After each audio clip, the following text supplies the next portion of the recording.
आपल्या ग्रहासमोर आज अनेक मोठी आव्हानं आहेत, बरोबर? पण त्यांचा एकमेकांशी काही संबंध आहे का? चला, या सगळ्याला जोडणारे धागेदोरे शोधूया, तेही काही महत्त्वाच्या वैज्ञानिक माहितीच्या आधारे. आपण नेहमी ऐकतो नाही का की पृथ्वीचं तापमान वाढतंय, महासागर आम्लयुक्त होत आहेत, वातावरण बदलतंय. ह्या सगळ्या गोष्टी वरवर पाहता वेगवेगळ्या वाटतात, पण खरं तर ह्या सगळ्यांमागे एकच मूळ कारण आहे. आणि आज आपण तेच कारण उलगडून पाहणार आहोत. बरं, तर या सगळ्या कथेची सुरुवात कुठून होते? एका अशा शब्दापासून जो आपल्या सगळ्यांच्या चांगलाच ओळखीचा आहे, ग्लोबल वॉर्मिंग. हो, जागतिक तापमान वाढ. खरं पाहिलं तर मानवामुळे जे हवामान बदलते ना, त्याचं हे सगळ्यात मोठं आणि स्पष्ट लक्षण आहे. पण प्रश्न हा आहे की ही जास्तीची उष्णता येते तरी कुठून आणि वातावरणात ती अडकून का राहते? तर याचं उत्तर दडलंय वाढलेल्या हरितगृह वायू परिणामामध्ये. आणि हा परिणाम का वाढतोय? कारण काही विशिष्ट वायू. हे वायू म्हणजे आपल्या पृथ्वीभोवती असलेल्या एका जाड ब्लँकेटसारखे आहेत. याच वायूंना आपण हरितगृह वायू म्हणतो. म्हणजे कार्बन डायऑक्साईड, मिथेन असे वायू. यांचं काम काय? तर सूर्यापासून आलेली उष्णता पृथ्वीच्या वातावरणात अडवून ठेवणं. आणि आज आपण जी तापमानवाढ अनुभवतोय ना, त्याचं मूळ कारण हेच आहे, मानवामुळे या वायूंचं प्रमाणाबाहेर वाढणं. आता हे वायू येतात कुठून? विचार करा, आपण रोज ऊर्जेसाठी कोळसा, पेट्रोल, डिझेल जाळतो, गाड्या चालवतो. या सगळ्यातून प्रचंड प्रमाणात कार्बन डायऑक्साईड वातावरणात जातो. पण थांबा, गोष्ट इथेच संपत नाहीये. कारण वातावरणात गेलेला हा जो अतिरिक्त कार्बन डायऑक्साईड आहे ना, तो एका दुसऱ्याच पण तितक्याच मोठ्या समस्येला जन्म देतो. आणि गंमत म्हणजे या समस्येबद्दल फारसं बोललं जात नाही.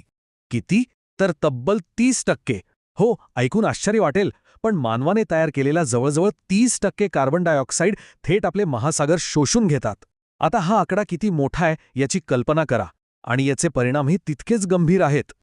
तर होतं काय की जेव्हा महासागर एवढा सगळा कार्बन डायऑक्साईड शोषतात, तेव्हा त्यांच्या पाण्यात एक मोठा रासायनिक बदल होतो.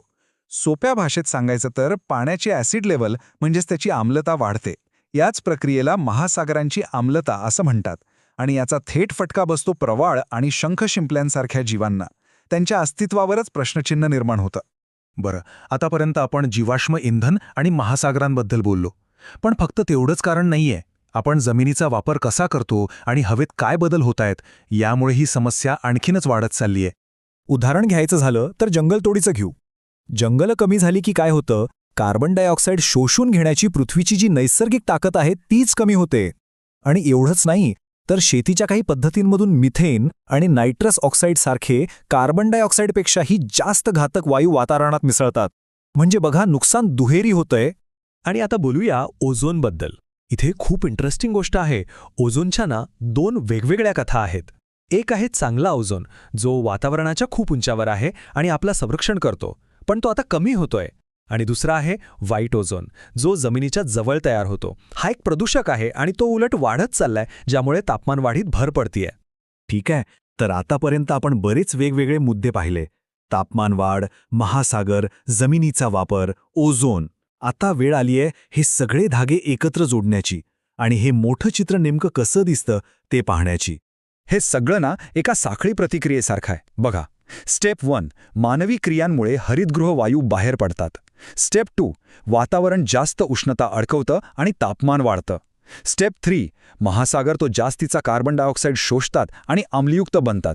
आणि शेवटची स्टेप, जमिनीचा वापर आणि ओझोनमधले बदल या सगळ्या परिणामांना अजूनच तीव्र करतात.